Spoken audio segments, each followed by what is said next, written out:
Hello and welcome to Callum Connect Micro Podcast. Our guest today is Nick Otuoze. Nick is the founder of the $1 billion Billboard, a bold project turning digital attention into a tradable global asset. A hurdle I have faced as a leader is getting people to believe in something before it's proven, especially when the idea doesn't fit into something familiar.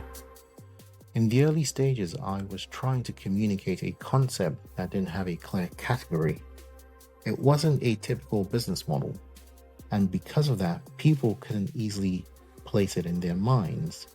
That created friction with developers, collaborators, even with potential partners.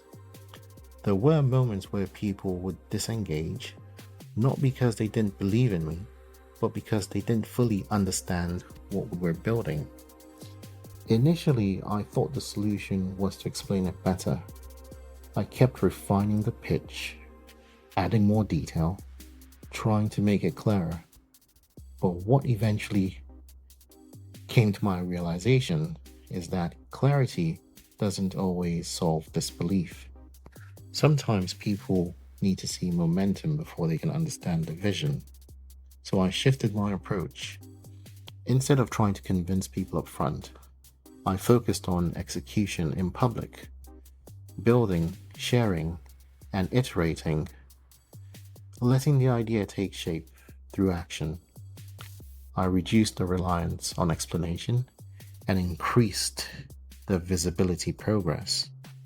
That changed everything. People who were previously unsure started to lean in, not because the idea suddenly became simpler, but because it became real. The key learning for me was this: as a leader, your job isn't just to communicate a vision, it's to create evidence of movement. Because belief often follows proof, not the other way around. And the second lesson was patience.